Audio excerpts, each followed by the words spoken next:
mais uma aula aberta, na sequência de uma primeira que já houve, que já tivemos na passada quinta-feira.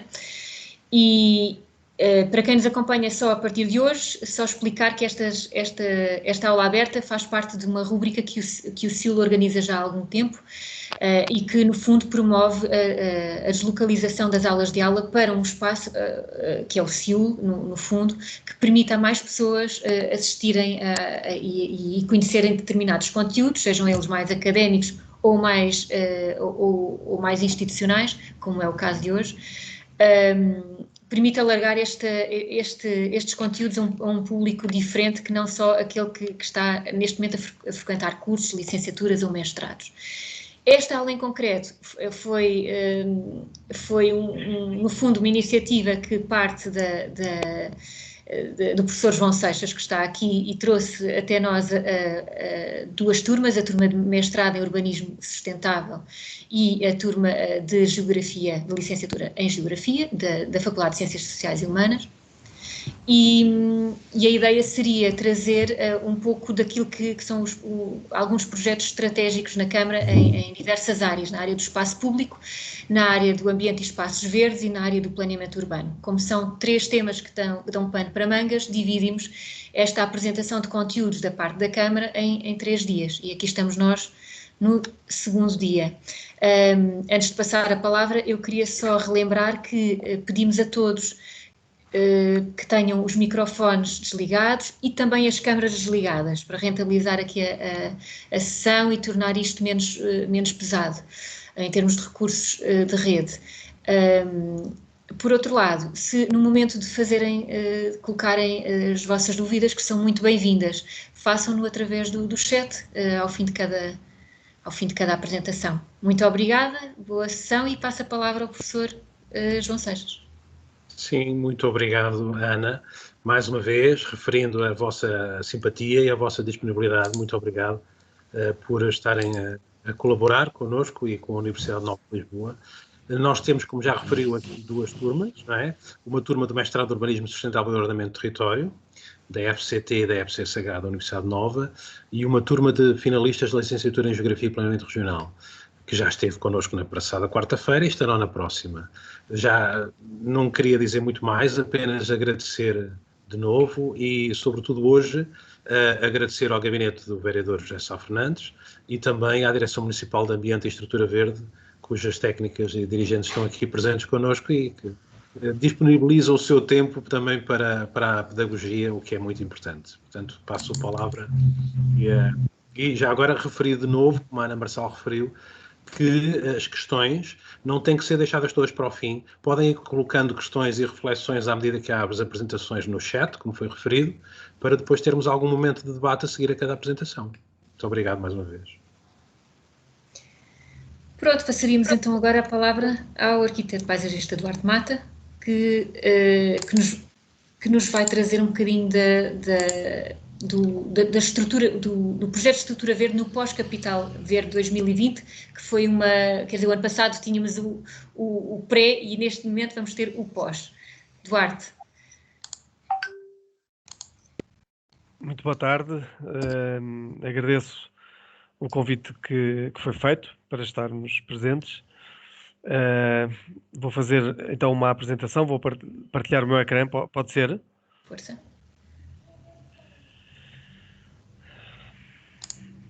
Muito bem.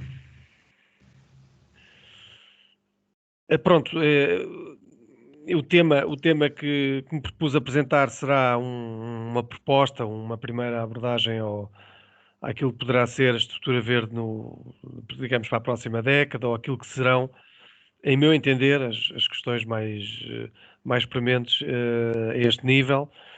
E para isso começo com um balanço daquilo que foi sensivelmente a última década em termos de objetivos e de metas nesta área. E começo por enquadrar a estrutura verde dentro de um amplo objetivo climático. Portanto, dentro de uma cronologia, podemos dizer que foi em 2008 que se iniciou a assinatura do primeiro compromisso climático que a Câmara de Lisboa fez assinando o Pacto dos Autarcas. Esta decisão que foi bastante simbólica, ela teve como repercussão passar a orientar um conjunto de matérias ligadas sobretudo à mitigação climática, que são sobretudo vocacionadas para a eficiência energética, para as energias renováveis, e não tanto para as questões da estrutura verde.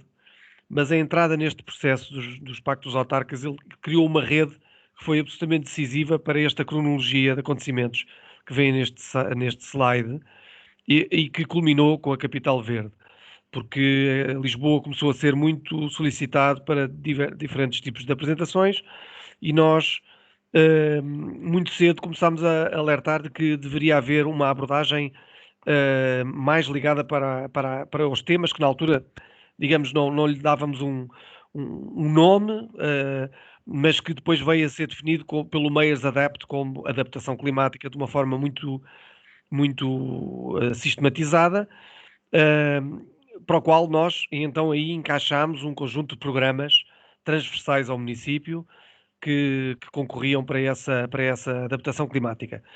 Note-se que em 2012, e portanto foi um processo que durou aí uns cerca de 4 anos e que foi no fundo a renovação, a revisão do Plano Diretor Municipal, que é um plano que se olharmos para ele hoje, verificamos que é um plano extremamente adaptativo do ponto de vista climático em várias áreas. O que ele não tem são cenarizações que neste momento devem estar associadas aos instrumentos de gestão territorial para as adaptações climáticas. O que não quer dizer que ele não tenha dado uma resposta adaptativa e continua a dar em diversas áreas, como tentarei mostrar de uma forma o mais simples possível. Em 2015, 2016, nós assinamos o novo Pacto dos Autarcas para o Clima e para a Energia, onde de facto as questões de adaptação climática, que têm muito a ver com a infraestrutura verde, já estão integradas no mesmo documento. Ainda chegámos a ter um papel preponderante neste Meyers Adapt, chegámos a ser cidade líder para as questões da política da água em 2015 e em 2015 também definimos o Plano Local de Ação para a Biodiversidade, que é um plano que terminava em 2020 e que está neste momento na sua fase de relatório final e prestes a lançarmos os termos de referência para a próxima década em termos de adaptação climática. Note-se neste ponto que o Plano Local de Adaptação, o Plano Local para a Biodiversidade não é um repositório de questões ligadas com as espécies, não é uma listagem de espécies, ele é um mecanismo, uma ferramenta de monitorização do desempenho dos ecossistemas, portanto, ligado para os serviços de ecossistemas, e por isso tem um grande papel na monitorização daquilo que a infraestrutura verde faz. A questão que lançarei no final da apresentação será, no fundo, esta orientação, no fundo, estas questões que se poderão colocar para efeitos daquilo que é a próxima década, 2030. Até aqui, o que foi feito, houve esta preocupação em responder às questões climáticas, que marcaram, no fundo, a definição de uma planta de infraestrutura verde, que está plasmada no PDM, e que, como eu disse, o PDM é adaptativo porque ele responde a algumas questões prementes da adaptação climática. A primeira, os eventos de maior frequência de cheias, que depois, mais tarde, no desenvolvimento da estrutura municipal de adaptação às alterações climáticas, foram sistematizados e foram trabalhados com um horizonte temporal, beneficiando também de todo o processo de cálculo do Plano Geral de Drenagem, que respondia a uma determinada horizonte, mas esta estratégia municipal de adaptação às alterações climáticas trouxe aqui cenários progressivos nesta matéria. Outro aspecto também calculado mais tarde é o aspecto da adaptação climática às ondas de calor. Temos, entretanto, um trabalho que foi desenvolvido com o planeamento e já também com o Departamento de Alterações Climáticas, criado depois de 2017, que trata a questão exatamente do mapeamento das ilhas de calor e que envolveu a Universidade de Aveiro. E temos depois outro aspecto que está ligado com o anterior, mas que não é totalmente sobreposto, mas que é bastante relevante, que é este aspecto da escassez da água potável, do acesso à água potável, que tem uma influência grande também com os cenários de adaptação climática que são previstos e que influencia bastante alguns aspectos de estrutura verde, como verão, em termos de estratégia. O que se fez até ao momento foi definir um conjunto de corredores verdes que estavam plasmados no PDM. Isso significou alterações bastante consistentes. Nós estamos neste momento a trabalhar até num documento que mostra o que é que foi executado em termos daquilo que o PDM previa e quais são as alterações do que foi executado em relação ao PDM anterior a este. Ou seja, o que é que esta alteração do PDM permitiu de execução e de concretização da infraestrutura verde, e vamos incluir aquilo que foi executado, aquilo que está planeado e aquilo que está lançado para execução através de empreitadas ou de outras propostas que estão agora na calha, de chamar a atenção, por exemplo, na próxima reunião pública irá ser discutido e esperemos que aprovado o lançamento de 2 parques urbanos relevantes, como é o do Val do Forno e o do Val da Montanha, segunda fase, que são 2 projetos que terão depois uma execução durante o próximo mandato, mas pela sua dimensão, a duração do processo, ele começa já. Estes corredores verdes tiveram um papel importante ligado com o tipo de estrutura verde que foi previsto. Eles cumpriram um conjunto de orientações genéricas, do qual se vê que permitiu fazer um aumento bastante consistente nas taxas de execução da estrutura verde face ao que se fazia anteriormente. E isto é fruto da estratégia de soluções de base natural que permitiram fazer alguns ajustes na forma dos programas de orientação para os projetos e que têm pós e contras. Eu vou abordar esse tema sem qualquer problema. Mas isto permitiu que mais de 40 mil habitantes passassem a estar servidos por uma estrutura verde a menos de 300 metros, face àquilo que tínhamos antes deste processo, o que significa neste momento já que cerca de 85% da população está servida a menos de 300 metros por uma estrutura verde que tem pelo menos 2 mil metros quadrados. Os serviços de ecossistema passaram a ser, no fundo, a baliza dos programas de orientação. Vemos o mapa de 2009-2021 em termos daquilo que é a alteração e a evolução da estrutura verde. Estes serviços de ecossistemas são bastante vastos e, portanto, incluem até programas como o da rede ciclável, que nasceu muito por esta ideia dos corredores verdes e que, felizmente, e como era previsto desde a origem, e sim que entrou em velocidade de cruzeiro e que os corredores verdes deixaram de responder à criação de utilizadores, passou a ser um processo muito mais conflituoso com a cidade, porque passou a discutir o espaço rodoviário, que até então não foi muitas vezes um problema, e portanto a rede ciclável nos primeiros anos passou bastante despercebida em termos de conflito, porque ela se sobrepunha sobretudo com a estrutura verde, mas não respondia às questões de mobilidade cotidiana em muitos aspectos, e hoje vocês veem que há uma estrutura ciclável muito mais consistente, mas ao mesmo tempo também é muito mais conflituosa, como aliás é sempre quando se trata de discutir o espaço que o automóvel foi, durante os últimos 40 anos, ganhando na cidade. E, portanto, quando discutimos com o automóvel, temos uma discussão muito séria e, portanto, hoje em dia, digamos que é quase uma frente de batalha entre os modelos de cidade, de manutenção de uma cidade carrocêntrica ou de uma alteração de paradigma que possa introduzir este tipo de meios de mobilidade ativa. A questão das hortas urbanas, da produção local e não só, também outro tipo de tipologias agrícolas. Contribuição para a redução de riscos naturais, porque a estrutura verde está sobreposta com a planta de condicionantes do PDM, no sentido de reduzir os riscos, de salvaguardar as áreas com maiores riscos de erosão, de cheias, etc. Portanto, tem essa contribuição.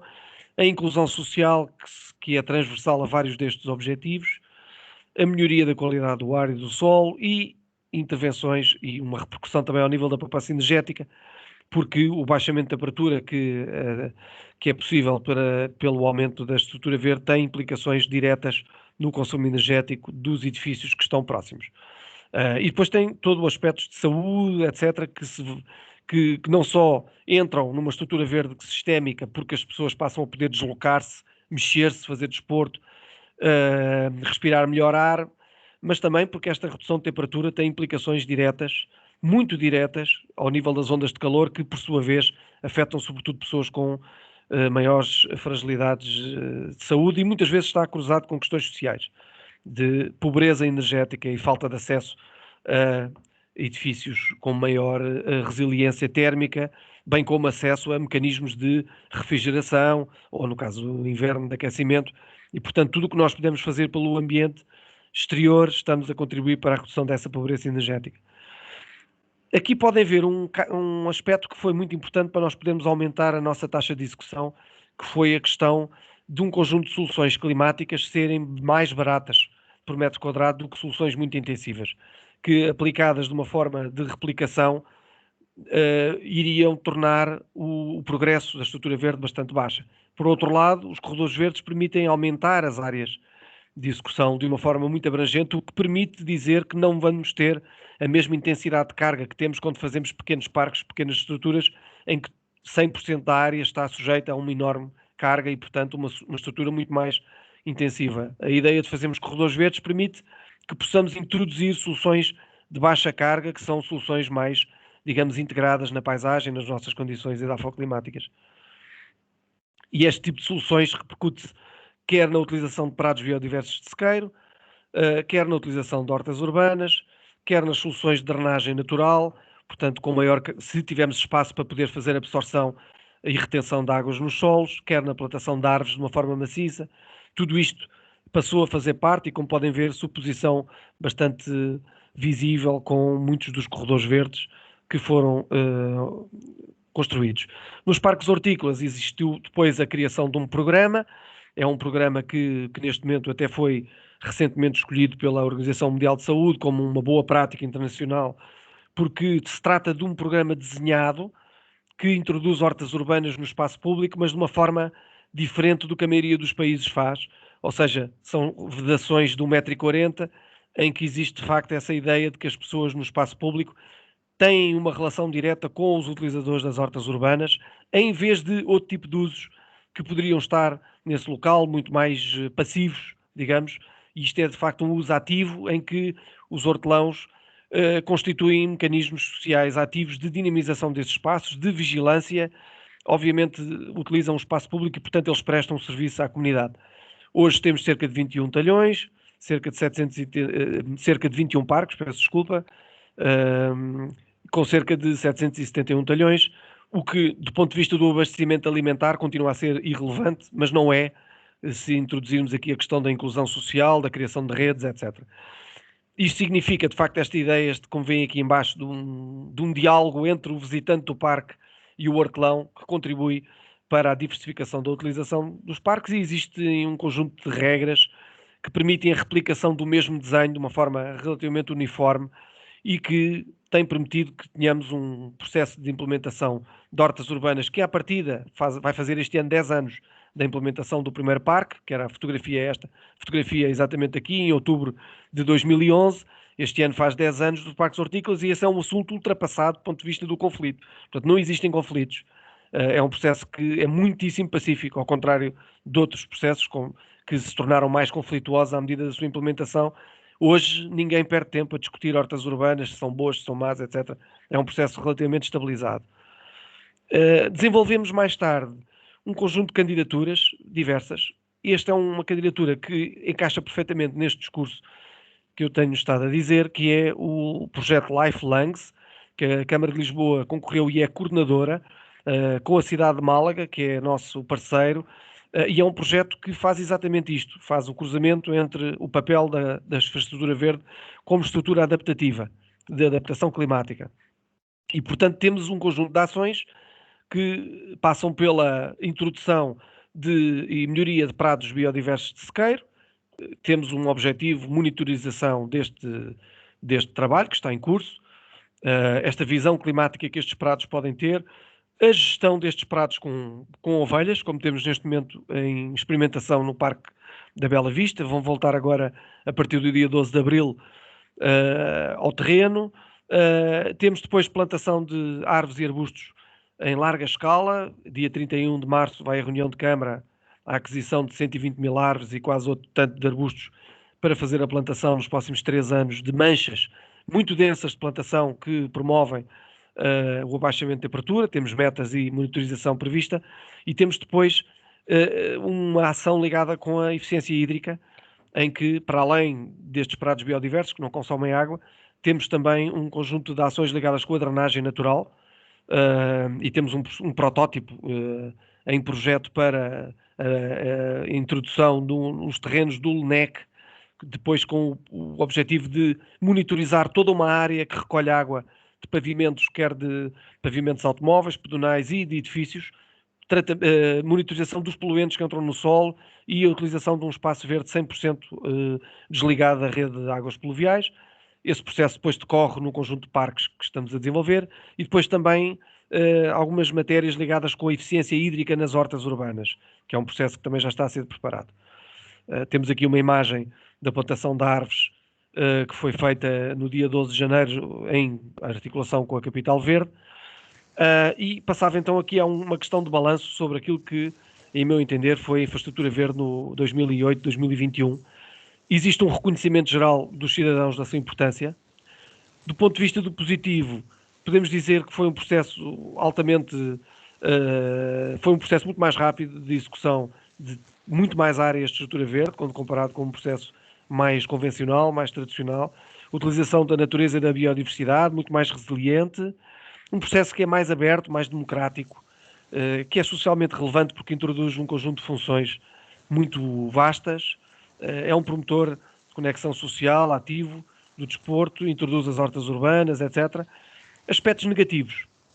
Este tipo de paisagens climáticas e de sequeiro são pouco aceitos por muita gente, porque são consideradas como uma espécie de estrutura verde de segunda classe.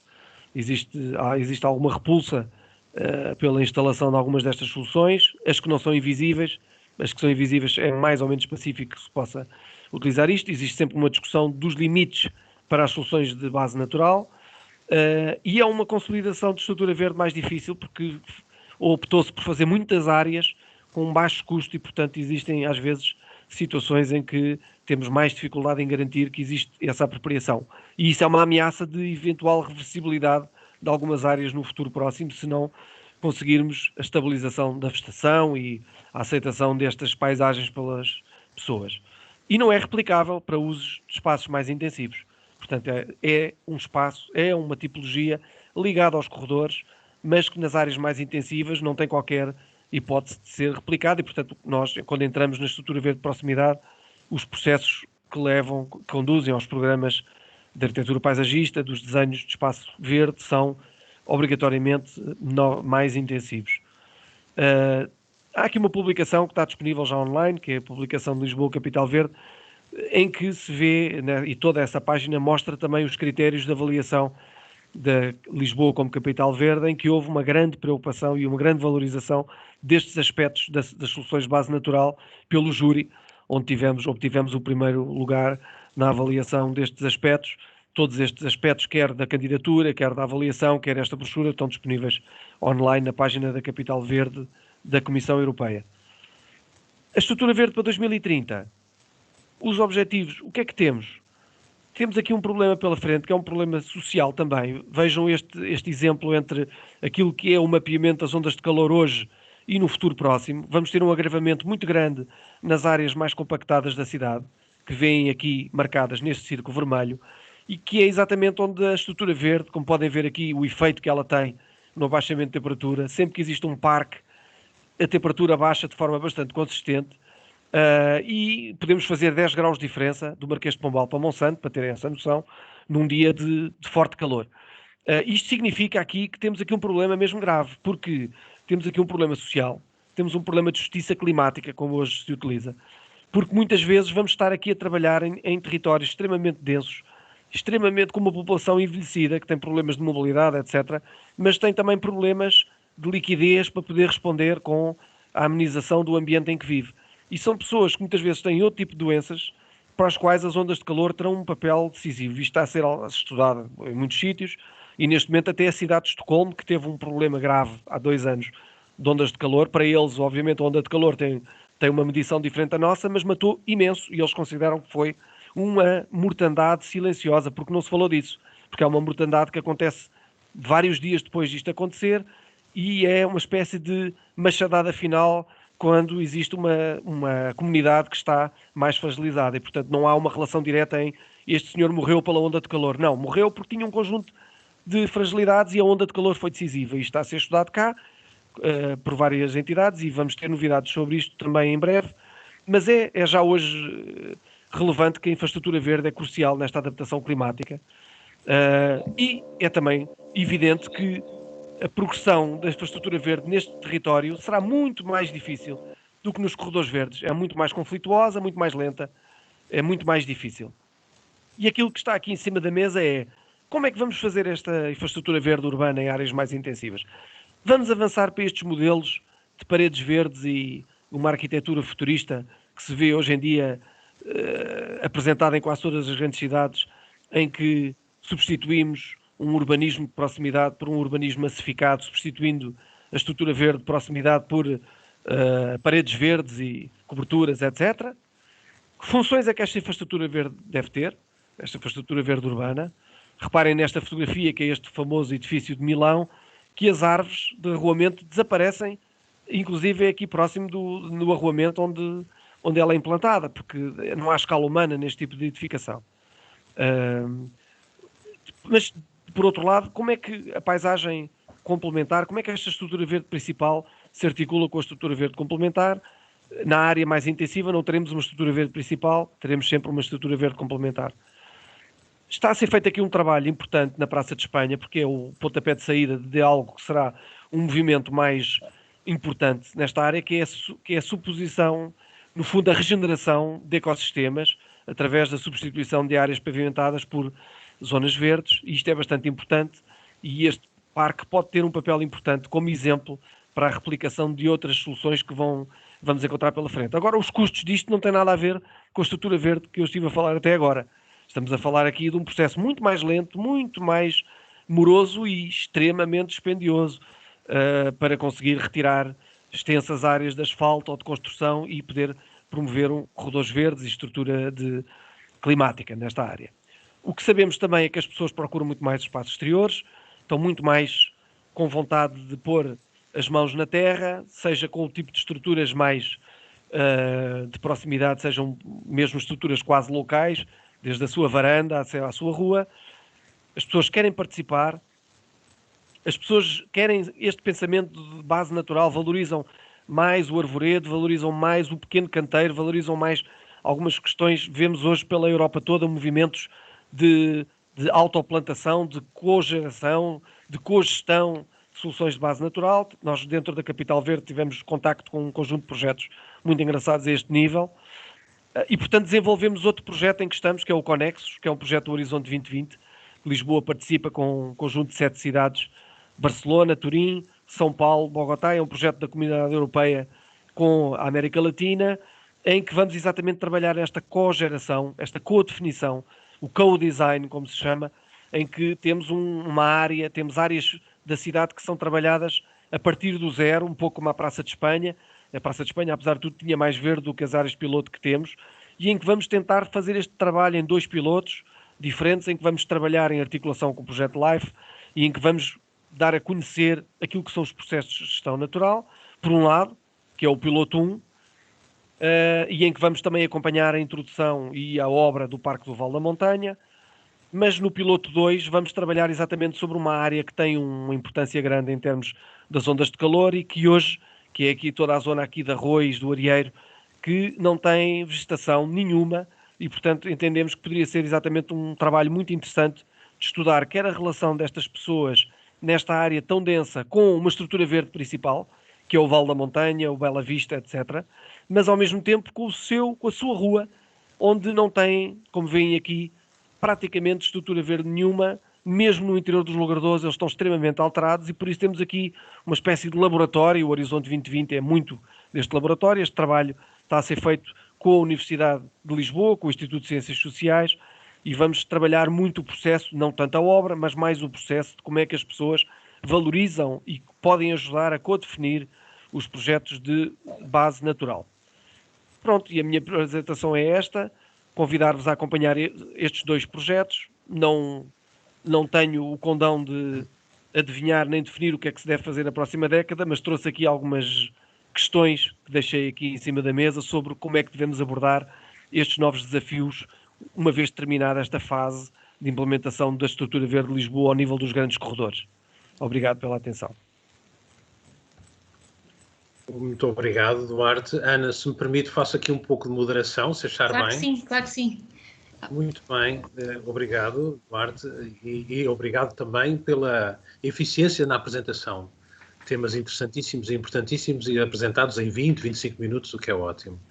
Eu creio que há aqui, pelo menos na parte dos estudantes da Universidade Nova, como eu referi há pouco, os estudantes são de uma cadeira que é Políticas Urbanas e também de uma cadeira que é Avaliação e Gestão do Território. Creio que me consegues ouvir bem? Eu suponho que sim. E, portanto, o que temos estado a trabalhar em ambas as cadeiras é a transformação das políticas urbanas, nas várias áreas, não apenas, obviamente, na área do ambiente e da sustentabilidade, nas diferentes áreas. E, portanto, os pontos que apresentaste são muito interessantes precisamente por esse aspecto da evolução, da apresentação do princípio, da nova estratégia, mas também a absorção, digamos assim, dos cidadãos e também, já agora, e da própria administração pública, da administração autárquica, como bem sabemos, né, que também nem sempre é fácil, às vezes, por definição, pouco aberta a ideias disruptivas. E, portanto, este processo evolutivo é extremamente interessante. E há aqui alguns aspectos que continuam muito candentes, portanto, o confronto automóvel versus bicicletas, por exemplo, ou motos suaves, aquilo que referiste também sobre as hortas urbanas e a evolução da percepção social em relação às hortas urbanas, muito interessante, até chegarmos a um estádio em que neste momento é praticamente indiscutível a percepção do verde, das questões ecológicas na cidade, não é? O que há 10, 15 anos atrás não era assim tão simples. E, portanto, há este aspecto. Já agora, e o último ponto, depois passaria às questões, que já temos 2 ou 3 questões, e o próprio termo que se chama justiça climática, que para nós parece relativamente pacífico, que o trabalhamos, mas é um direito que também há poucas décadas atrás era pouco pensado, não é? E isso pode-se aplicar para uma série de outros aspectos, não é? Referiste como um exemplo muito importante os problemas de saúde e até mortes que são provocadas pelas alterações climáticas, e creio que aqui há um trabalho muito importante a fazer em termos metodológicos, em termos científicos, de relacionamento de causas e efeitos. Na área da geografia, por exemplo, há estudos muito recentes que mostram os custos enormes da fragmentação metropolitana, não é? A todos os níveis, desde logo económicos, inclusivamente, não é? E isso é muito significativo.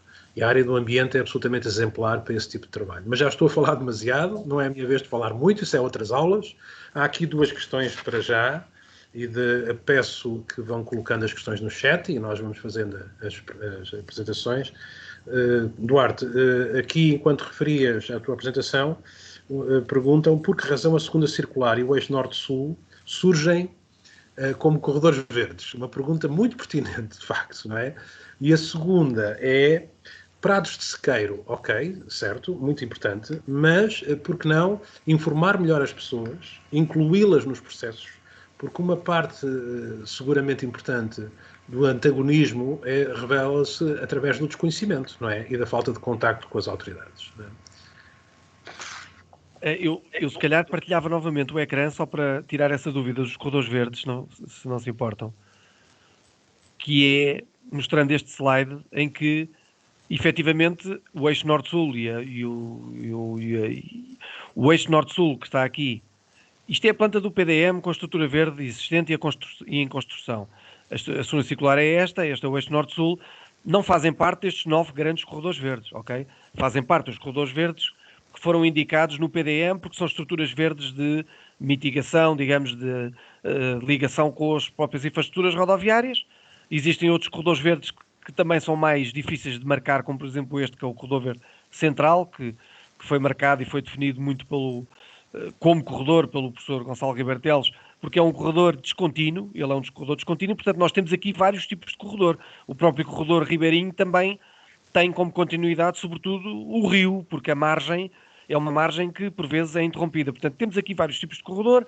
O corredor mais tradicional que nós gostamos de identificar e que nos revemos é aquele em que nós podemos percorrê-lo como peão, como bicicleta, e que tem uma margem verde com uma largura variável, como o corredor de Monsanto, que gostaríamos que o corredor periférico também conseguisse ser assim, que o corredor oriental também é assim, o dos Olivais também, mas de facto esse corredor da zona circular ou do eixo norte-sul não fazem parte deste programa dos 9 corredores verdes e não contam para, digamos, para os números, não é? Que estávamos a falar. Mas é importante terem vegetação e terem o mais possível contribuírem para a estrutura da cidade. De qualquer modo, se me permites, Sim. só uma questão. Quer dizer, historicamente, como é óbvio, não é? A maior parte dos caminhos, digamos assim, seculares, não é? Foram sendo construídos pela humanidade ao longo de ribeiras, ao longo de estruturas mais acessíveis, não é? E é precisamente por aí que depois se fez a rodoviarização. O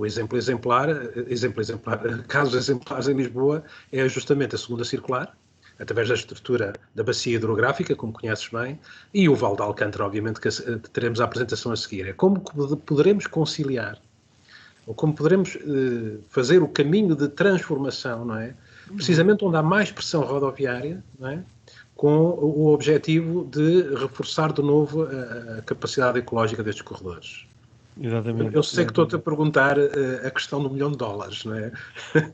Pois, no caso do Val de Alcântara, creio que os colegas a seguir vão apresentar outro corredor verde, porque esse já tinha sido apresentado no ano anterior.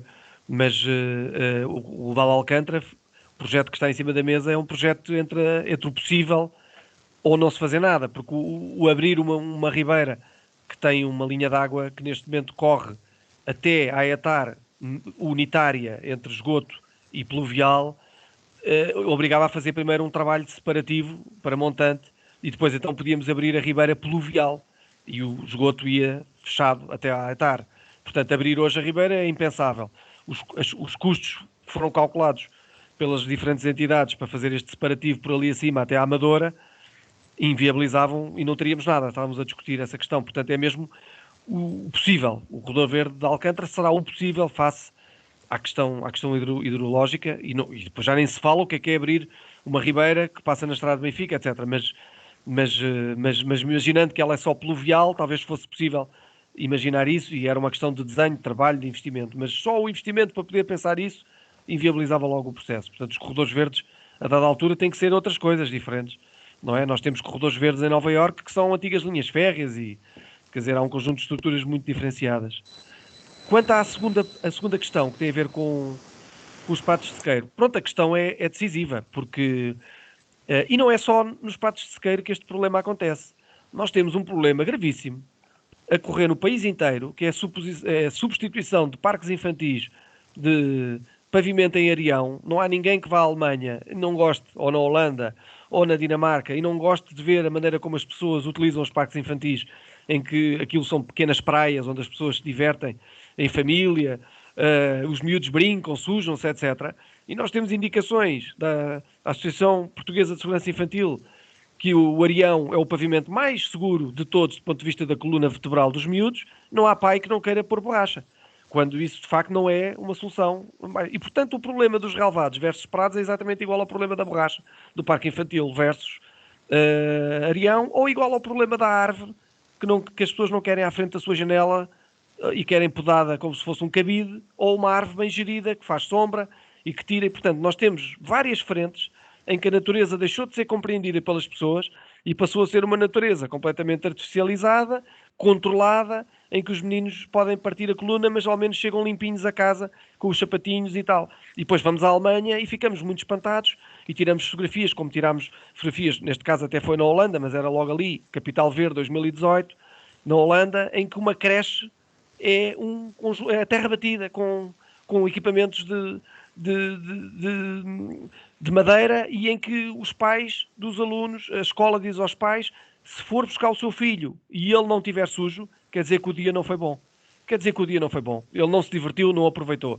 Nós aqui queremos uma natureza de pacote, compramos em pacote e que é uma imagem muito pouco natural, muitas vezes, muito adaptada, muito artificializada. Isto é uma discussão altamente impopular, pode ser eventualmente popular nesta conversa que estamos aqui a fazer entre pessoas que têm, digamos, apetência para achar que eu estou a dizer alguma coisa que faz sentido, mas quer dizer, é uma conversa que numa assembleia participativa, numa qualquer freguesia, não funciona, não é? Não funciona. E, portanto, temos aqui este confronto, e é muito fácil a seguir a isto defendermos soluções muitíssimo artificializadas em opção a soluções naturalizadas. O Prado Sequeiro tem um problema para a cabeça das pessoas, é que é de sequeiro. E por isso, a partir de junho, depois de termos agora um momento que vem agora, que já é um espetacular, em que os prados são espetaculares, as pessoas tiram fotografias dos prados, não é?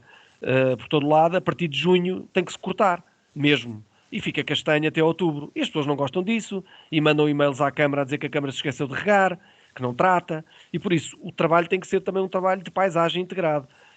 Porque nós vamos ao Parque do Calhau, em Monsanto, e o parque é de sequeiro e não há um e-mail a dizer então, mas há um prato de sequeiro em Monsanto com aqueles sobreiros lá atrás. Mas o que é isto? Não, as pessoas gostam. As pessoas procuram aquele espaço para fazer piqueniques e sabem que é de sequeiro. E os miúdos desaparecem naquelas flores agora nesta altura e depois no verão estão a passear em cima de um mato castanho cortado e as pessoas gostam disso, procuram isso e precisam disso. Então, à escala metropolitana, precisam destes parques naturais. Não há esta replicação de paisagem intensiva pela área metropolitana. Isso então é totalmente impensável. Se já na cidade é preciso encontrar soluções para a paisagem mais naturalizada. Agora, os benefícios dos prados biodiversos são enormes. Temos até a questão dos polinizadores, que agora está em cima da mesa, e nós temos este projeto LIFE que trabalha esta questão dos prados, já joga também com a manutenção por ovelhas, já temos uma junta de freguesia interessada em replicar esse projeto para áreas da sua freguesia, aqui em Lisboa, e câmaras municipais à volta de Lisboa interessadas em conhecer o projeto para levarem para algumas zonas onde podiam utilizar. Bons sinais. Temos um prado biodiverso nos Olivais que é trabalhado com uma parceria de um projeto de polinização e, portanto, temos que dar aqui um salto para que as pessoas, de facto, percebam. E os métodos de gestão dos prados também têm que ser bem geridos, temos que gerir os prados no momento certo para que eles sejam bonitos no meio urbano, mais ainda do que produtivos, porque são normalmente misturas que vêm do campo e que na cidade têm que ser trabalhadas para poderem ser geridas, portanto tem essa adaptação. Mas sim, muita comunicação, é sobretudo isso, muita comunicação e cabeça aberta, quer da administração, mas também das pessoas, porque senão vamos pôr sistemas de rega em todo lado, como é a ambição de muitas freguesias em Lisboa, que veem os seus prados de sequeiro como desleixo e pressionam a Câmara para não haver nada de sequeiro. São mais duas questões, Duarte, muito rapidamente. A questão seguinte está relacionada com o que estás a referir, que é a Inês Pascoal, que surgiu recentemente a questão do abate de árvores para a construção de ciclovias. As pessoas levantam estas questões, mas não se colocam quando há construção de antigas estradas ou novas ou construção de edifícios. Não é? E claro. Já uma última questão, muito rapidamente também digo, paisagens comestíveis são algo a contemplar ou foram excluídas e quais as razões? Uhum. Não foram construídas. Há 10 dias estamos a plantar um pomar de 600 árvores em Monsanto. Estamos a projetar 3 parques hortícolas, 2 na agronomia, que são abertos, serão lançados e geridos pela Câmara, e 1 no Alto Monsanto, que será trabalhado por associações. Temos parques hortícolas por todo lado, temos um parque da vinha, eu já bebi vinho daquela vinha, portanto, paisagens comestíveis temos muitas. Existe depois Posso dizer que já provei o vinho Dois Corvos e é magnífico, é um vinho da cidade. Exatamente. Sim, mas eu também já provei uma aguardente da agronomia, onde tirei o meu curso, e continuam a fazer aguardente lá, e fazem vinho, etc. Portanto, é possível fazer. Há muita paisagem comestível e há muita coisa que se pode comer dali. Já provei várias coisas de várias hortas em Lisboa, e, portanto, é possível, de facto, comer. E a propósito da agricultura urbana, ninguém colocou essa questão, mas nós contratámos o LNEC e temos um relatório feito em 5 hortas urbanas diferentes sobre poluição da água, solos, etc., para garantir que está tudo ok e temos tudo dentro, mais do que dentro, dos parâmetros internacionais nesta área, para as pessoas ficarem também descansadas sobre esse tema. Em relação às árvores para ciclovias, bom, o assunto circula aí, há uma fotografia de 2014, ou o que é que circula aí, de 5 árvores que saíram no alinhamento que teve abate de árvores porque indicações da Refer, porque estava dentro do espaço ferroviário, e a própria Refer não queria, na altura a Refer ainda não queria arvoredo ali por causa de um conjunto de situações. Mas não me lembro de ninguém se chatear quando se cortaram as árvores todas para fazer o túnel do Marquês. Não está lá nada, ainda hoje ninguém fala de nada. Realmente a Inês Pascoal tem toda a razão na questão. Há de facto uma vontade de fazer daqui um caso, acho que foram 5 árvores, ou o que é, há 5 anos atrás. Não deve haver muitos abates, de facto não há. Nós temos agora aí estamos a receber centenas de mails a dizer que está a haver uma política de abates indiscriminada em Lisboa. Fomos fazer as contas e houve 13 abates no último ano em Lisboa, 13 abates, quando lá plantámos milhares de árvores. E, portanto, é tudo uma percepção, as redes sociais ajudam muito a isso. E, portanto, quando existem percepções deste género, é muito difícil lutar contra isso. São mais 2 questões e eu peço que não façam mais questões ao Duarte. Se depois mais tarde quiserem fazer questões, façam através de mim e eu comunicarei ao Duarte, com certeza.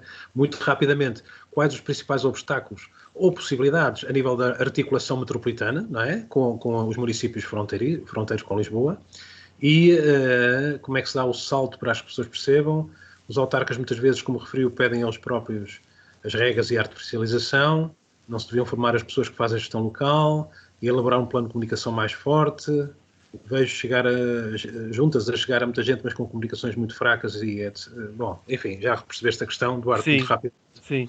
Bem, a questão regional é uma questão muito interessante. Nós, por exemplo, com Loures, há de facto um trabalho muito bom.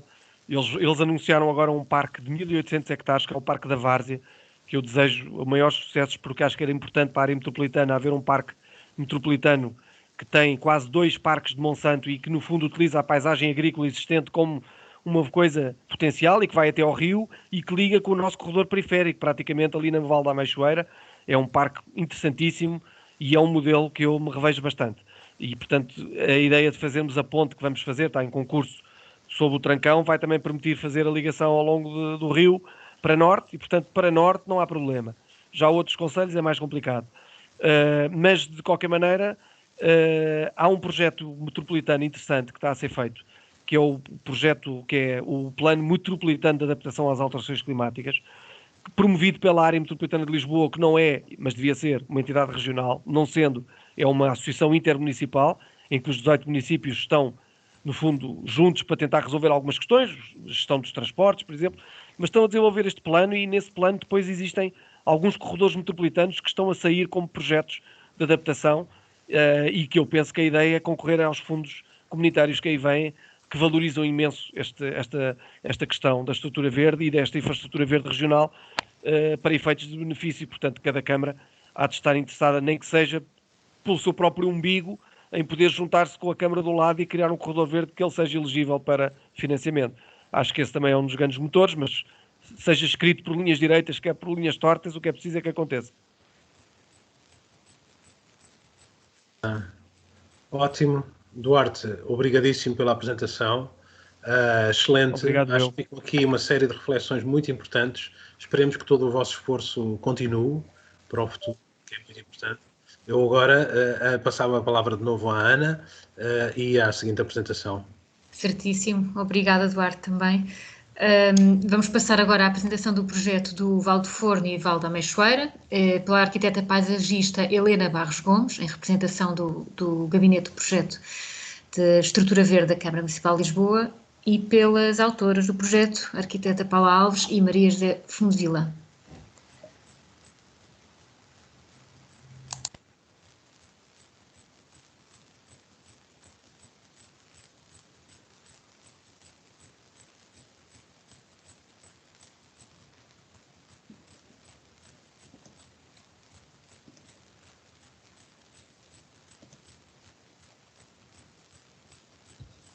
Então, muito boa tarde. Muito boa tarde a todos. Bem-vindos a esta aula aberta. Eu sou a Helena Barros Gomes, sou arquiteta paisagista, trabalho na Câmara Municipal de Lisboa há muitos anos. Apresento também as restantes oradoras, que são a arquiteta paisagista Maria José Fundevila e a Paula Alves, arquiteta paisagista, que, como eu, exercem funções no Gabinete de Projetos de Estrutura Verde e que darão continuidade a esta aula aberta. Enquanto que o Duarte Mata fez uma apresentação dos projetos de caráter mais geral, candidaturas e prémios que viabilizam, no fundo, a elaboração de alguns dos projetos mais circunscritos que nós agora vamos apresentar e que são, portanto, a concretização desse planeamento.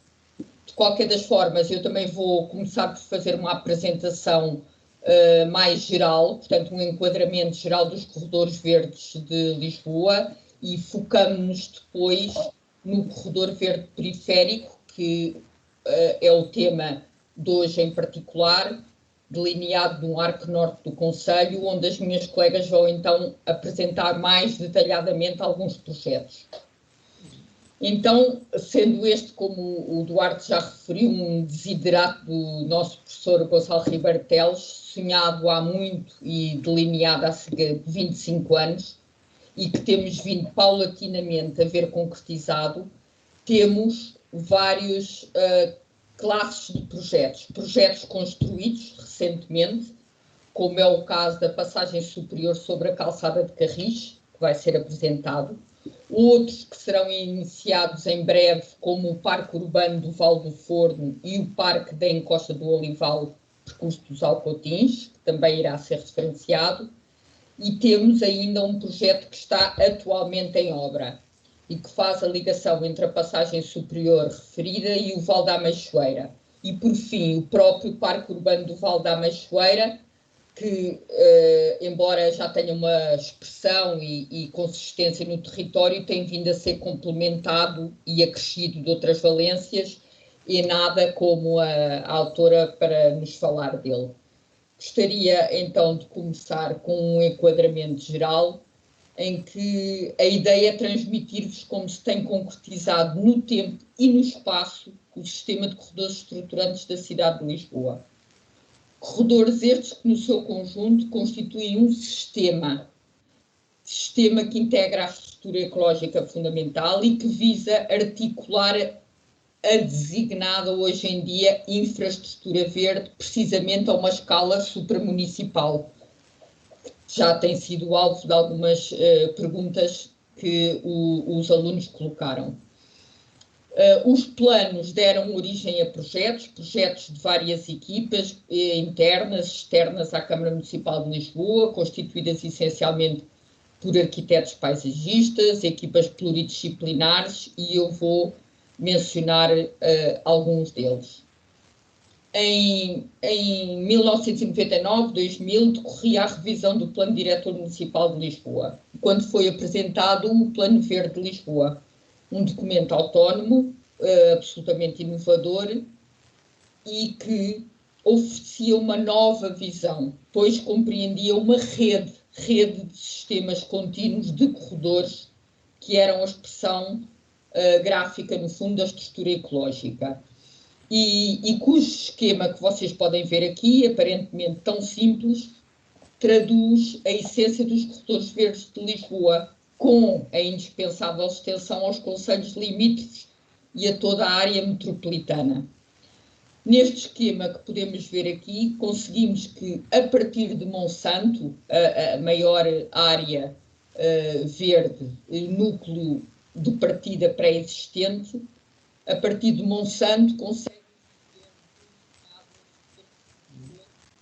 através da cidade consolidada até à Avenida da Liberdade. Podemos ver o corredor estruturante do Val de Alcântara também a chegar ao Rio. Na zona mais oriental da cidade, os corredores que se iniciam desde a Alta de Lisboa, aqui à volta do aeroporto, e pelos vales de Chelas e os vales da zona oriental também até o Rio. Aqui uma ideia já do que seria o arco central, corredor verde central, basicamente através dos espaços verdes da estrutura verde secundária, e o motivo de hoje, que é aqui o nosso corredor verde periférico. A ligação aos concelhos vizinhos está aqui patente através, basicamente, da ligação da água através dos rios, Trancão, que o Duarte falou agora, e da Ribeira de Odivelas, que também vamos ver mais adiante.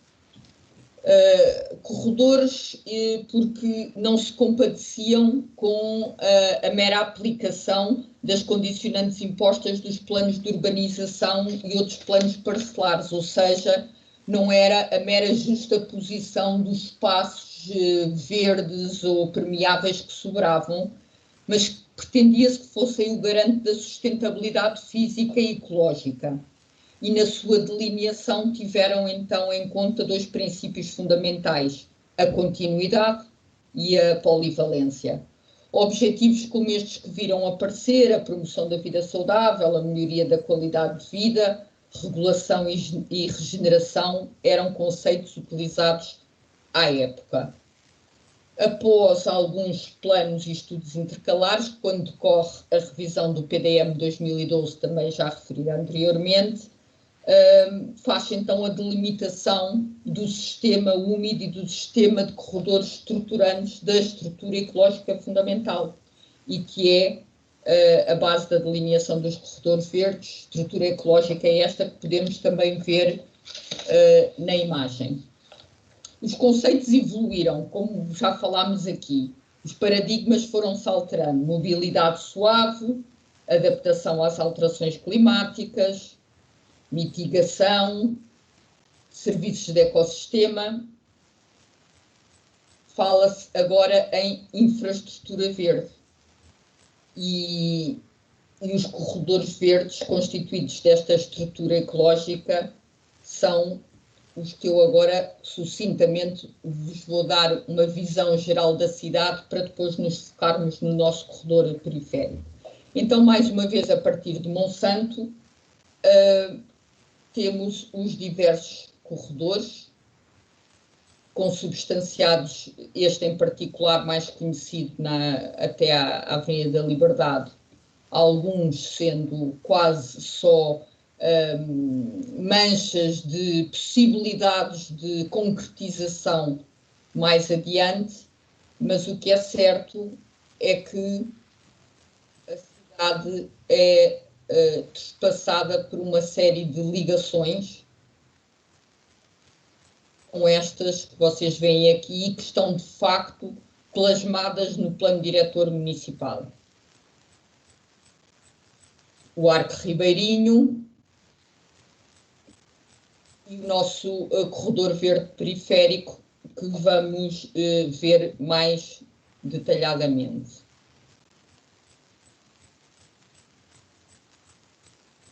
Então, nesta grande mancha que é delineada no PDM como corredor verde periférico, eu vou-vos falar de alguns projetos, os tais projetos, uns já concretizados, outros em elaboração, outros por concretizar, e que esperemos estejam de facto incluídos nessa visão que o Duarte deu para o futuro, para a próxima década e não só. E então começamos aqui junto a Monsanto, no lado esquerdo do nosso ecrã, com a Estrada do Calhariz de Benfica. É um projeto atualmente em desenvolvimento, consiste na transformação de uma via de cariz rodoviário, que antigamente fazia a ligação da segunda circular para Sintra, por baixo da linha de comboio, mas que após a construção do viaduto deixou de ter importância estratégica, pelo que após muitos anos vai ser finalmente transformada em via de cariz local, permitindo com a supressão de faixas, a inserção de uma pista ciclável e um corredor verde de enquadramento, proporcionando uma confortável e segura ligação ao Parque Florestal de Monsanto e beneficiando ainda o núcleo por onde passa. A Quinta da Granja, um projeto mais antigo, a obra feita, várias fases, foi sendo ampliado e completado e é hoje um dos parques desta zona da cidade. O Parque Verde da Feira Popular, que hoje em dia julgo que também já é subejamente conhecido pelas suas bacias de retenção, enormes clareiras, uma das soluções de base natural que também esteve na origem da promoção de Lisboa, a capital verde europeia. Clareiras estas onde assentarão futuramente os equipamentos do Parque Recreativo, a tal Feira Popular. Temos o Parque Hortícola de Carnide, que também vai ser ampliado brevemente. O Parque Urbano do Val do Forno, de que vamos falar, tal como o Parque da Encosta do Olival, percurso dos Alcoutins. Parque Urbano do Vale da Ameixoeira. E, por fim, mas não menos importante, as conexões entre espaços, as quais na cidade consolidada são muitas vezes consubstanciadas apenas, e porque não é possível de outra forma, por falta de espaço, em passagens superiores, como as duas assinaladas aqui. Uma das quais vamos ver mais detalhadamente, que é esta, em cima da calçada de Carris, e uma outra aqui sobre a radial de Benfica e que permite também uma ligação direta ao Parque Florestal de Monsanto. Além destas passagens superiores que existem bastante mais ao longo da cidade, cada vez mais com um caráter de passagem verde, em que as pessoas passam de um parque ao outro quase sem se aperceberem que estão a passar em cima de vias rodoviárias, às vezes 3, 4 e 5 faixas de trânsito. Temos, por exemplo, uma passagem inferior que já agora gostaria de salientar, até porque a obra está prestes a ser terminada e que se localiza no corredor estruturante do Val de Alcântara. Permite a ligação por baixo das linhas férreas entre o parque aí existente e a Avenida de Ceuta, que há bocado falámos brevemente. E está praticamente finalizada. E ainda um projeto que também tem vindo a ser paulatinamente desenvolvido e que pretendemos concretizar, e que é, no fundo, este projeto que apareceu agora, essa linha amarela, é uma forma de seduzir e aproximar algumas áreas mais ou menos dispersas e que nós vamos denominar como o percurso cultural e turístico, sedimentado ao longo da linha de defesa militar. Linha de defesa militar esta, que eu brevemente vou apresentar algumas imagens e que tem um valor patrimonial que assenta não só nesta estrutura de caráter defensivo, mas que tirará partido do sistema de vistas sobre os concelhos vizinhos, numa clara articulação entre os municípios de Odivelas, aqui a vista da Estrada Militar, mas também do município de Loures, onde, para além desta, aqui a Serra da Luz, e também esta à vista do bairro do Val do Forno, e depois toda a extensão atrás, onde é bem patente ao que conduziu o urbanismo insustentável, uma vez que vocês estão no mestrado de urbanismo sustentável. No fundo, como verificamos que a falta de ordenamento baseado nas aptidões do território e na capacidade de uso do solo, ocupando as várzeas de Loures, onde se produzia a maior parte dos alimentos frescos que abasteciam a cidade de Lisboa, constitui hoje uma outra cidade, que se vê aqui na fotografia da esquerda, mas onde também aos poucos, e o Eduardo referiu precisamente este projeto, que eu também conheço e que também já vi uma apresentação, onde aos poucos também os municípios tentam implementar projetos de recuperação e de salvaguarda de alguns valores patrimoniais e paisagísticos ainda prevalecentes. Julgo que o Eduardo estava a referir ao Parque das Várzeas e das Costeiras de Loures, quando falou naquele enorme parque que será implementado, esperemos. Ao longo desta linha de defesa militar há inúmeras ocupações ilegais, foi uma zona muito deixada ao abandono durante muito tempo. Nós estamos em colaboração com o município de Odivelas, o município este que encomendou um estudo ao LENEC que determinou algumas impossibilidades de realização, nomeadamente de agricultura e de hortas que nós pretendíamos implementar aqui, mas que a suscetibilidade de deslizamento das encostas não o permite e tivemos que arranjar alternativas, passando as hortas para o outro lado da Estrada Militar, nomeadamente aí à volta desse parque desportivo, que temos um projeto, mas que eu hoje não posso falar, porque seria muito extenso, e, portanto, aqui a linha de defesa militar é um dos projetos que nos conduz agora um pouco focando ao que vamos apresentar mais detalhadamente, e que são 3 ou 4 projetos, iniciando-se no Parque Urbano do Val do Forno.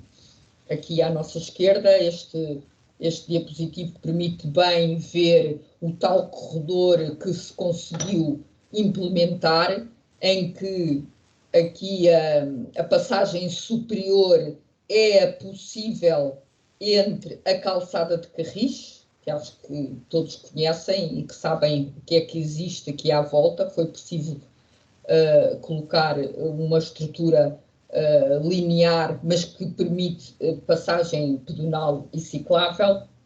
E então vou agora falar do Val do Forno um pouco mais, do Parque Urbano do Val do Forno um pouco mais detalhadamente. Este parque envolve-se sobre os terrenos outrora ocupados pelo aterro sanitário, incluindo ainda as declivosas encostas adjacentes. Podem verificar aí mais à direita na fotografia. Com esta, tenho a dizer que este projeto é da autoria do nosso colega também arquiteto paisagista Luís Paulo Ribeiro e do ateliê Tupiaris.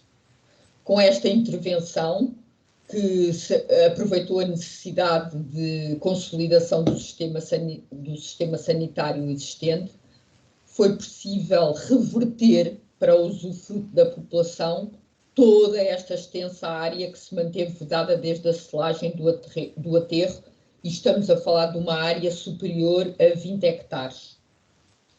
Este parque é baseado num conceito de reutilização e sustentabilidade, evidenciado não só pelo recurso à vegetação autóctone, pelo sistema de drenagem de águas pluviais encaminhados para a linha de água existente, ou pela minimização de áreas regadas, mas também pela utilização de materiais reutilizados, reciclados e mesmo reaproveitados de resíduos urbanos e florestais, quer nos equipamentos, nas esculturas, nas estruturas de apoio, na iluminação pública que é alimentada à energia solar, pelo que este parque será certamente o ex-libris do conceito dos 3 R's da economia circular. O conceito subjacente à requalificação paisagística do aterro é o da criação de uma grande zona verde de recreio informal, com um desenho orgânico, como podem ver, em que o sistema de caminhos pedonais define áreas de clareira e de orla, as orlas que se vêem ali, com vegetação específica que acentua ainda mais estes contrastes e às quais estão associados diferentes tipos e intensidades de uso. Passo a mostrar algumas imagens ainda de conceito. Este parque,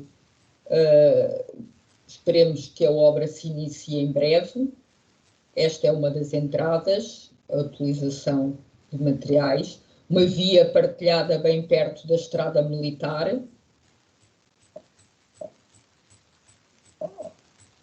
Outras 2 entradas, a praça de entrada poente, as várias clareiras com os diferentes equipamentos,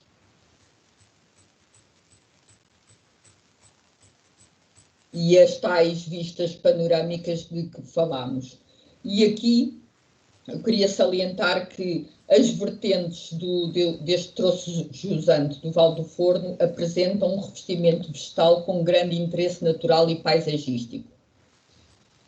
Ocorrem remanescências de antigos olivais, assim como diversas espécies autóctones de vegetação arbórea, arbustiva e herbácea. Foi, no fundo, aquilo que restou e que esteve ao abandono durante bastante tempo. A implantação de percursos pedonais e cicláveis aqui é relativamente limitada, sendo, no entanto, uma zona crucial para estabelecer a continuidade física do percurso principal de ligação a nascente na direção da Quinta dos Alcoutins, e que vocês vão ouvir a seguir. Devido às limitações topográficas muito declivosas e a existência de vegetação com estas características, o percurso deverá então seguir uma tipologia predominantemente sobrelevada em relação ao terreno que nós estamos a estudar. Ora, para dar continuidade então aqui para norte e nascente deste corredor verde periférico, vai agora ser apresentado o Parque da Encosta do Olival pela Maria José Fundevila. Ok.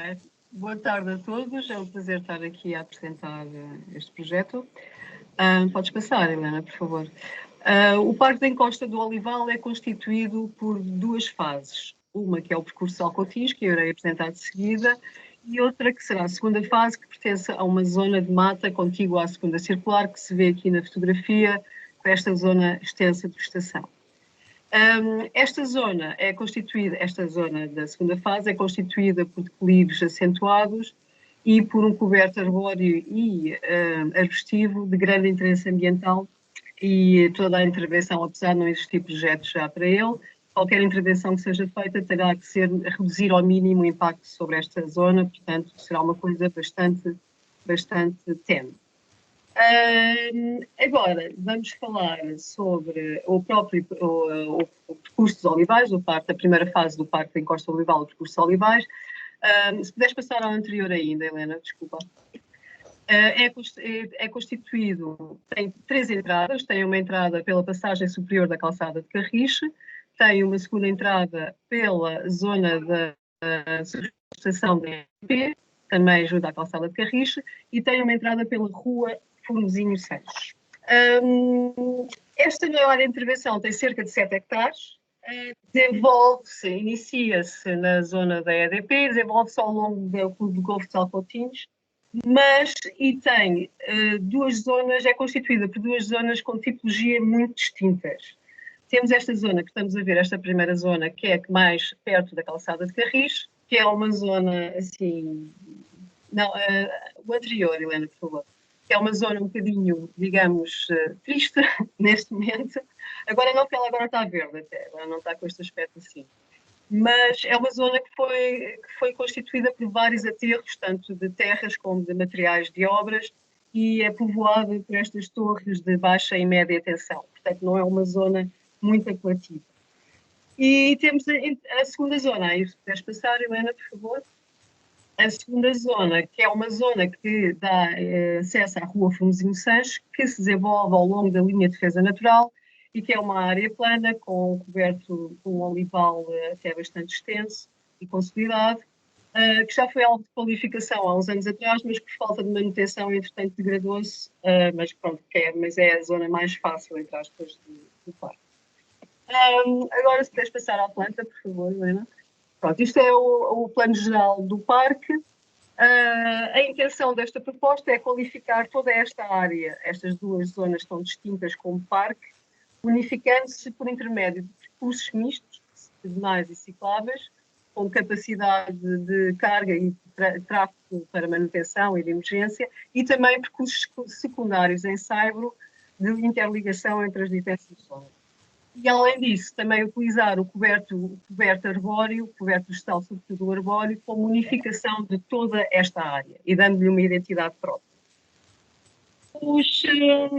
Posso começar por dizer que na primeira zona, portanto, neste caso, nascente, ou seja, do lado direito do projeto, a zona mais complicada, toda esta intervenção pretendeu minimizar os impactos sobre o terreno, sobre o território. Mas nesta área foi quase impossível não ter grandes impactos em termos de modulação, até porque o perfil que lá está muito longe de ser o perfil natural. Sendo que isto é só uma parte importante do projeto, que nesta zona a intervenção baseou-se na redefinição do perfil natural do terreno, no possível, foi dito, e utilizando-se o material retirado dessa escavação, as terras, não a parte dos aterros de produtos sobrantes, para a definição de pequenas áreas de estadia, de zonas de estadia que fossem minimamente planas e que desse para fazer estadia de fruição. porque esta área, além de tudo, ainda é muito inclinada, tem cubos muito acentuados. Conseguimos definir uma plataforma interior, uma plataforma central, que está a ver, aqui é exatamente a plataforma onde se propôs o pump track, que se vê na fotografia em cima, exato, obrigada Helena, com uma dimensão considerável para colocar um equipamento desta dimensão. E porquê aqui este equipamento desta dimensão? Porque esta zona não existe edificado à volta. Portanto, é uma zona bastante longe de edifícios. Este tipo de equipamento, que eu acho espetacular, gosto imenso, mas é um equipamento que promove muito ruído, eles rodados por isso tudo. Portanto, é uma coisa que é um equipamento que não se adequa a ser colocado numa zona perto de edifícios, de habitação. Do outro lado, da outra zona, na zona da linha de defesa militar, na zona poente, propõe-se também a instalação de algum tipo de equipamento, mas um equipamento, dado que isto é contíguo a edifícios habitacionais, um equipamento mais pacífico. Propõe-se a instalação de mesas de piquenique, de mesas de jogo e recreio, que muito apreciadas pelas faixas etárias mais avançadas, e também de uma praça com equipamento de fitness que possibilita um treino completo, com a ideia de ser complementar à atividade do parque, de corrida, passeio. Esta zona da linha de defesa militar é, sem dúvida, pelo coberto vegetal que já existe e pelo facto de ser plana, a zona preferencial para esta parte do equipamento. Relativamente à linha de defesa militar, ainda nesta zona, a linha de defesa militar é uma estrutura, podemos chamar estrutura, é uma zona muito frágil. É uma zona que está protegida legalmente, e ainda bem, e que, como tal, não se pode fazer e não se deve fazer grandes intervenções sobre ela, porque ela vive por si só, ela vive pelo seu próprio valor patrimonial histórico. Como tal, a proposta neste parque de recursos de Alcotinhos é simplesmente fazer um revestimento, definir um percurso ao longo da linha de defesa militar em saibo estabilizado, que tem uma caixa de pavimento mínima, portanto tem a menor impacto possível em termos de modulação de rede, e canalizar circulações e pontos de vista através da introdução de canteiros arbustivos, ou seja, afastar as pessoas. Esta zona da linha de defesa militar não é íngreme, é muito suave e tem, digamos que, platôs, patamares intermédios, ou seja, não constitui um perigo de queda grande. Mas, de qualquer maneira, nas zonas mais problemáticas, utiliza-se essa parte dos canteiros arbustivos para afastar as pessoas dessa zona e para canalizar para zonas de estadia, que são equipadas com bancos mais interessantes. O que é que tenho mais a dizer? Tenho mais a dizer relativamente aos percursos. Outra das coisas que eu falei, a unificação destas duas zonas como parque tem a ver com os percursos. Estão propostos duas tipologias de percursos. Um percurso principal que liga as três entradas principais do parque, portanto, a passagem superior sobre a calçada de Carris, a rua principal que fica nas traseiras da estação da EDP e a rua Fornezinho 6. Este percurso tem capacidade de carga, porque vai ser usado também para manutenção, e nós escolhemos que ser mesmo em bituminoso, também por uma questão económica, mas também porque esse tipo de material se adequa àquilo que nós queremos para lá. A estrutura secundária dos percursos, que constitui a maior parte do parque, é composta por saio. Esta estrutura principal estabelece ligações transversais entre o percurso principal e as áreas de estadia, e também estabelece alguns percursos já existentes de pré-posto, que existem muito interessantes dentro do parque, nomeadamente um percurso que fica atrás da zona do pump track e que se desenvolve paralelamente a uma linha de drenagem natural que está completamente atolhada de esferovite, é uma coisa assim que dá dó mesmo, está completamente cheia de lixo, e que também faz parte desta proposta a sua restauração, a restauração do perfil natural que o perfil está lá. Não, é basicamente a sua limpeza, a plantação de linha de árvores de melodia ripícola. Aquilo é um coberto vegetal muito, muito denso, sobretudo de oliveiras. Portanto, o percurso será muito pequenino, será de 1,5 m, exatamente para não influenciar e para não influenciar minimamente nas raízes das árvores. E culmina numa bacia de retenção que nós colocamos, portanto, no fundo da linha de drenagem, que pretende receber toda aquela água daquela encosta. Aquela encosta é muito acentuada, os declives são muito acentuados e pretende-se com esta zona bacia de retenção conseguir abarcar todas estas águas e promover a infiltração do solo. Outro dos aspectos positivos deste projeto é que toda a drenagem do parque é feita sem recurso ao sistema público de drenagem, ou seja, as águas são captadas e são encaminhadas para os prados, portanto, para as zonas de plantação, e nos casos piores, ou seja, nas zonas em que tem muita inclinação, foram constituídos poços de drenagem com diferentes dimensões, de acordo com a caudal captado, em que vão permitir que não haja absolutamente nada que seja aqui destas águas que sejam direcionadas para o sistema de pluviais, ou seja, que é uma mais-valia muito significativa, como já os meus colegas todos falaram até agora, em termos ambientais e em termos dos sistemas todos de cidade. Relativamente a mais coisas... relativamente às plantações, era isso que eu queria dizer. Não está considerado abater nenhuma árvore existente na zona de intervenção, só simplesmente ações de limpeza de algumas. E pretende-se reforçar o coberto arbóreo existente com outras árvores autóctones de elevada resistência, como os carvalhos, os liquidâmaras e os áceros, que são escolhidos para definir os eixos ao longo dos percursos, e também outras árvores, como os pinheiros, copressos, alcovas e azinheiras, a estabelecerem o coberto arbóreo das orlas, para cortar alguns pontos de vista desagradáveis que existem e também para definir os limites do parque de uma forma natural. É importante salientar que estas torres de baixa e média tensão também condicionaram, sobretudo ao longo dos percursos, um bocadinho as plantações das árvores, porque é impossível, existem limites muito estritos de segurança, portanto, existem árvores ao longo de todo o percurso, mas que também estão posicionadas de acordo com esta condicionante. E para concluir, temos a parte dos investimentos das sementeiras. Aqui, tal como também já foi bastante falado, as sementeiras propostas são de sequeiro biodiverso. As cores diferentes, as três tonalidades de verde que conseguem ver, têm a ver com a capacidade de carga. De acordo com as espécies revestidas do prado biodiverso, o prado consegue, apesar de ser os três prados cheios de sequeiro, conseguem ter diferentes capacidades de carga. Temos do verde escuro, que é as zonas de taludes, portanto, que é a menor capacidade de carga, é um prado que não se prevê, é só um corte grande, é aquele prado mesmo natural que se prevê de enquadramento e que se veja como se estivesse no campo mesmo. Depois temos o verde mais intenso, mais clarinho, que é junto às zonas de equipamento, que é aquele que terá mais capacidade de carga, e o verde intermédio, que é um que também permite com uma grande capacidade de população, que também permite que seja usado, mas não tanto. Relativamente à rega,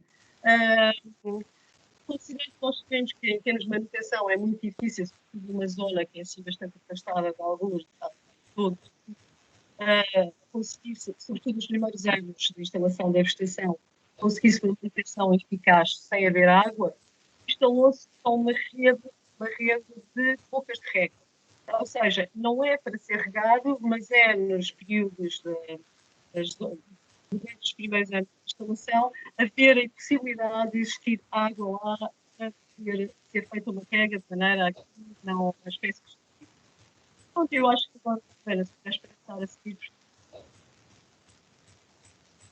Agora temos a questão superior da calçada de Carris. Esta passagem superior, como já também foi referido, é muito interessante, pois a cidade é um lado de cachoeira. Temos aqui ver a vista do lado da calçada de Carris, a vista integral da passagem superior. Como podem ver, é uma passagem toda em madeira, bastante estabelece a tal ligação do corredor periférico. Aqui temos a entrada do lado do Parque dos Coutinhos.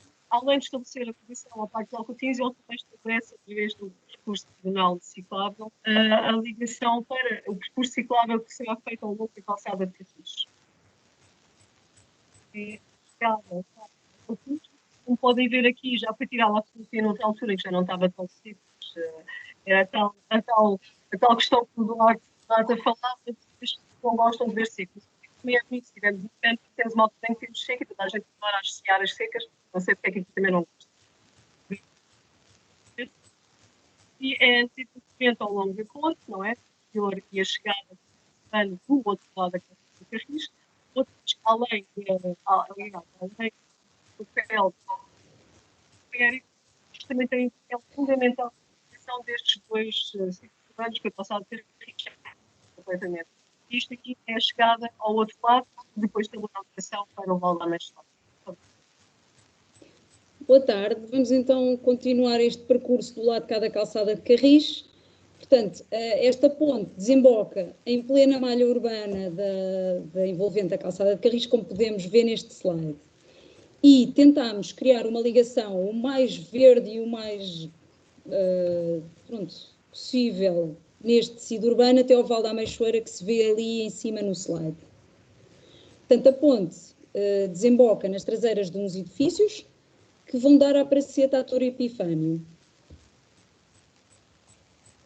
Está aqui um plano geral em que podemos ver toda a zona da Praceta foi qualificada de maneira a melhorar os percursos pedonais e promover uma ligação quase de nível até à Estrada do Desvio. Na Estrada do Desvio, por sua vez, temos também a ciclovia, que está integrada numa ciclovia que vem da Alameda das Linhas de Torres e que termina no Val da Ameixoeira, ou então que faz a ligação à tal ponte, à passagem superior da Calçada de Carris.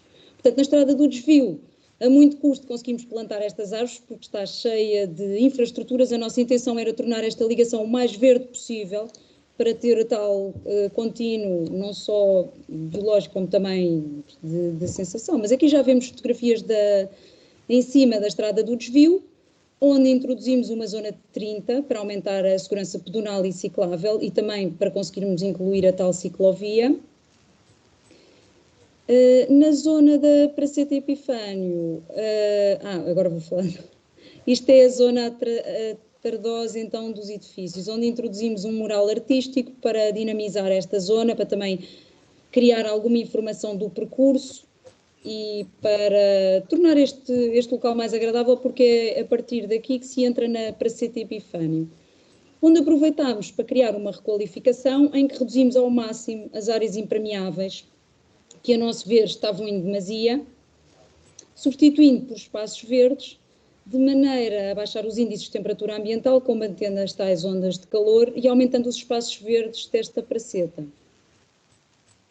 Portanto, esta intervenção permite, então, a chegada ao Val da Ameixoeira, com melhoramento de todas as condições de acessibilidade e de qualidade ambiental também. Próximo. E chegamos então ao Parque Urbano do Val da Ameixoeira. O Parque do Val da Ameixoeira, conforme já foi referido, foi finalizado em 2018 e podemos considerar o Val da Ameixoeira um conjunto natural de excepcional valor na cidade de Lisboa. Pelo suporte biofísico que apresenta, como podemos ver neste slide, ele tem a configuração de vale e alberga a única ribeira de regime torrencial da cidade. Portanto, neste slide podemos ver também que nos cerca de 15 anos que antecederam a nossa intervenção, toda a zona a montante do vale foi urbanizada e isso originou uma grande impermeabilização de toda a zona que vai descarregar as águas no vale. Toda esta pressão urbana, esta proximidade com a malha urbana provocou um confronto muito grande, uma pressão antrópica de grande intensidade que originou situações de colapso no vale. Essas situações foram traduzidas em descargas ilegais do saneamento doméstico. A ribeira tornou-se uma descarga a céu aberto de diversas condutas de saneamento doméstico. Tornou-se também vazador de lixo doméstico, de obras, de tudo. E toda esta situação, agravada pela impermeabilização que já referi, acelerou toda uma erosão da linha d'água e também o aparecimento de picos de cheia na Calçada de Carris. Foi um problema grave com que nos deparamos. Aqui podemos ver nesta fotografia o que é que acontecia na Calçada de Carris. Esta fotografia foi tirada um ano antes de começarmos a nossa obra e era cíclico esta situação em que tinha que ser interdita a Calçada de Carris porque a Ribeira tomava conta da calçada de Carris. Podemos ver aqui, a Ribeira arrastava pedras, canas, tudo, ia tudo parar à calçada de Carris. Portanto, esta foi a primeira prioridade na nossa intervenção no Vale, foi regularizar a Ribeira. Para tal, tivemos que, de início, colocar logo à partida uma tubagem de saneamento que completa todo o saneamento que já existe ao longo da Estrada Militar. Esta tubagem de saneamento vai até à calçada de Carris, tem cerca de 2.500 metros de comprimento e permitiu interceptar todas as descargas ilegais que conseguimos definir deste lado do vale e conduzi-las através de uma tubagem de 45 de diâmetro, retirando todo o esgoto doméstico da Ribeira. Para além desta situação, criámos ainda uma série de zonas de dissipações, portanto, criámos um sistema de dissipação de energia através da construção de diversas estruturas, dissipadores de zonas de descarga, os açudes e, por fim, foi construída também uma barragem. Essa barragem está integrada no plano de drenagem da cidade de Lisboa e veio também regularizar o regime de caudal da Ribeira. Portanto, aqui já vemos uma fotografia do descarregador 1, que era assim que a Ribeira aparecia à superfície no vale, e à direita temos o estado em que estava a Ribeira, com as margens completamente erodidas e cada vez escavava mais o leito. Portanto, houve uma escavação de leito de cerca de 2 metros enquanto monitorizávamos a Ribeira. Aqui já vemos o descarregador 1, como é que ficou após a obra. Portanto, através de soluções de engenharia natural, conseguimos criar estas zonas de dissipação de energia. Estamos ali a ver 2 pequenas barragens que permitem alguma retenção da água e a dissipação de energia também da água que sai do descarregador 1, que vamos ver no slide seguinte, é bastante, em dias de chuva, é isto que acontece. Portanto, é notório aqui que há uma pressão grande nestas estruturas, mas elas têm-se aguentado. No descarregador 2, que aparece no slide, aqui vemos a consolidação das margens, portanto as margens estavam neste estado, em baixo vemos como é que conseguimos, através de soluções de engenharia natural, consolidar as margens e prevenir a erosão. E outra situação era o descarregador 2, que também era existente, tinha este aspecto. Portanto, depois da intervenção conseguimos disfarçá-lo e também criar mais 2 zonas de dissipação para redução da velocidade da água e de retenção também. Aqui está o descarregador 2 a funcionar num dia de chuvadas intensas. Também podemos ver que a pressão é grande. De seguida falo brevemente sobre a barragem. Aqui está a área de implantação da barragem antes da obra.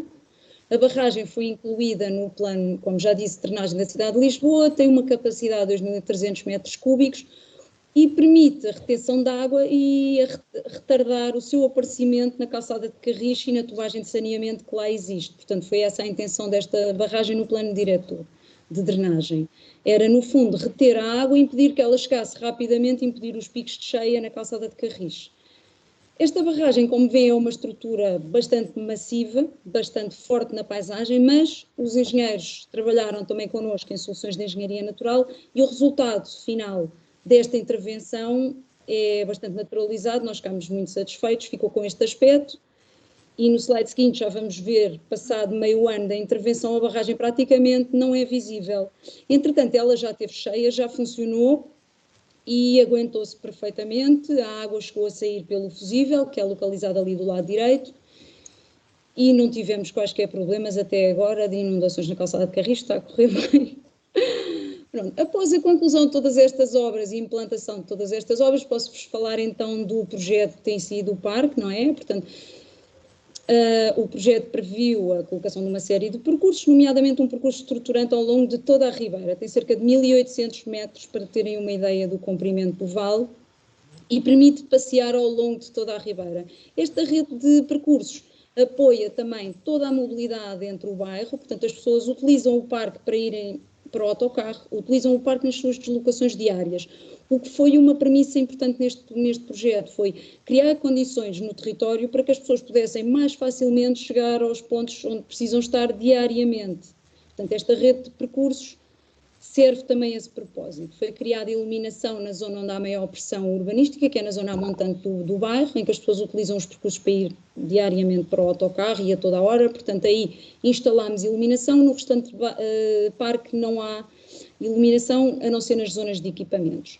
Portanto, este é o aspecto naturalizado do vale. Houve um grande trabalho de modelação de terreno também para conseguir este aspecto, porque as urbanizações envolventes criaram grandes descontinuidades a esse nível, e aqui já vemos o trabalho que também foi feito a nível da vegetação. Portanto, nós temos um território caracterizado pela mata seca de Sobriezinho, temos também o olival nas encostas e temos a galeria ripícola.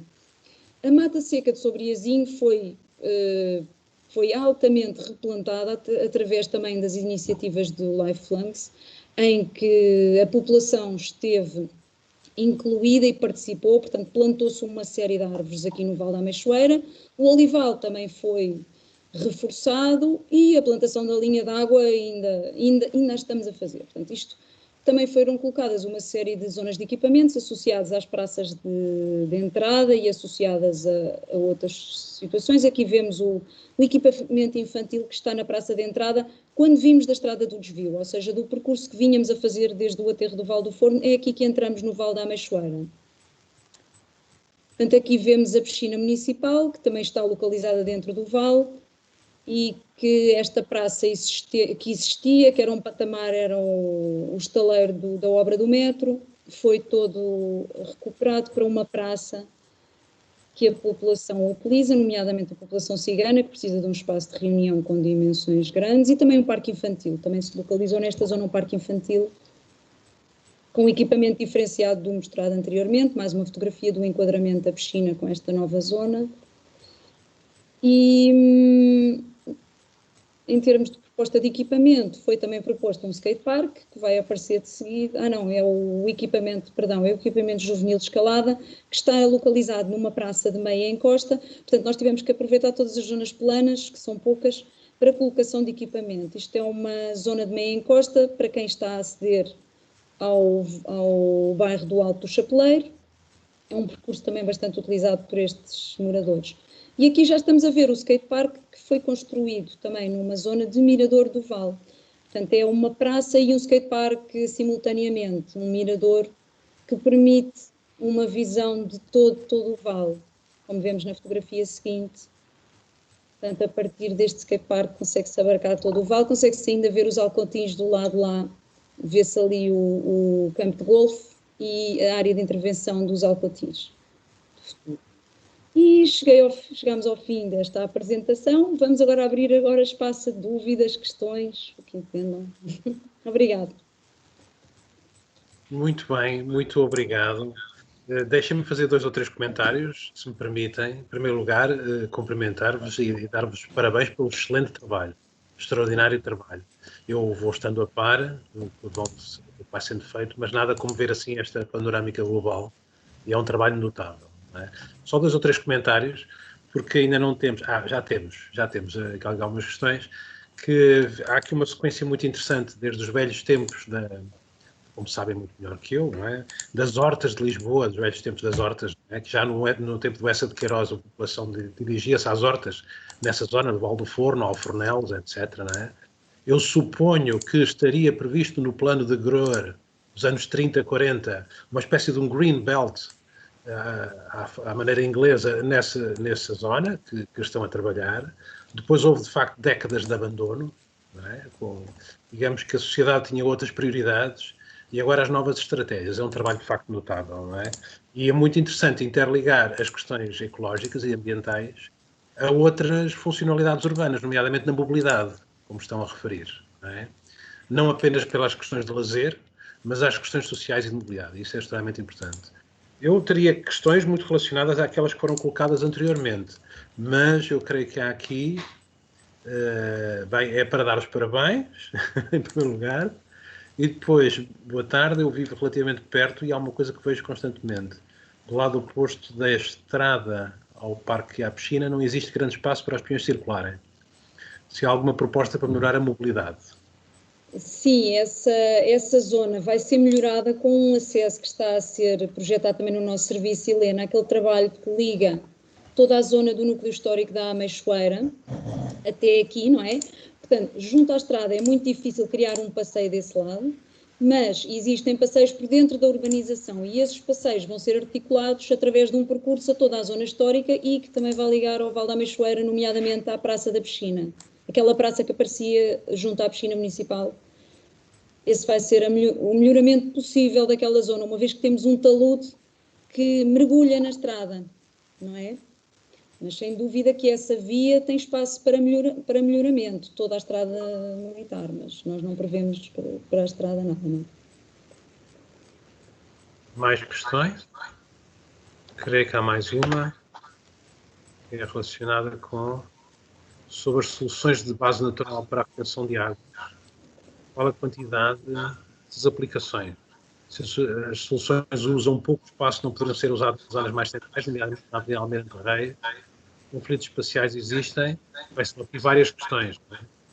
Para combater as ondas de calor, está pensado algum projeto sombriamente para as zonas centrais? Sim, exatamente como o arquiteto Duarte Mata disse, um dos projetos piloto é precisamente para essa área. Eu julgo que estou a fazer eco, se puderem desligar os microfones. Zé e Paula, talvez ajude. Obrigada.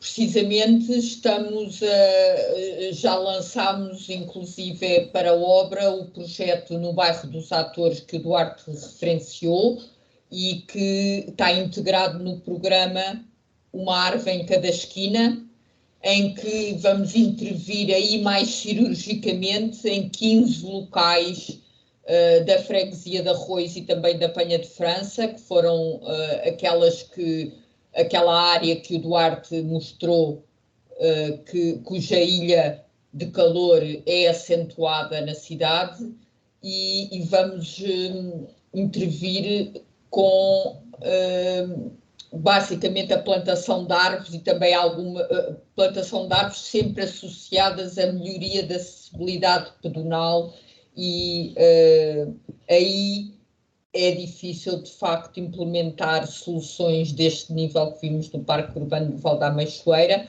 mas estamos a tentar implementar soluções de base naturais a uma escala menor, mas basicamente com o aumento das áreas permeáveis, possibilitando a infiltração de águas e evitando a escorrência e evitando também que as águas cheguem ao sistema de drenagem, que por si já está saturado. Obrigado.